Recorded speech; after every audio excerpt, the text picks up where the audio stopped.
Well, Dave, I can tell you that Holiday Twin Rinks behind us here remains closed today following the second carbon monoxide alarm to go off here in the past month and a half. Now, we want to show you this video obtained by 2 on your side. What you're seeing here are the moments that those alarms are going off and the youth hockey teams on the rink at that time scattering the ice and evacuating the building. The rink later taking to Facebook and saying that this incident was caused by an issue with their Zamboni. It was not properly emitting emissions. And Dave, this all comes less than 24 hours after State Assemblywoman Monica Wallace held a press conference here in Cheektowaga where she introduced new legislation specifically aimed at addressing issues like the one that unfolded here. Take a listen to this.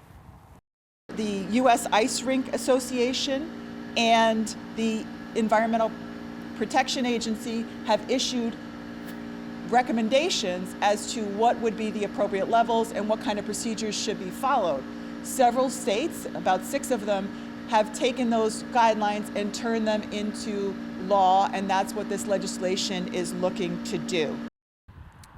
Now, we attempted to reach out to the ice rink, but have not heard back. We also reached out to Cheektowaga Police and are awaiting an update for them. We will continue to stay on this story and provide another update for you tonight at 11. For now, on your side at Holiday Twin Rinks in Cheektowaga, Andy Payton, Channel 2 News.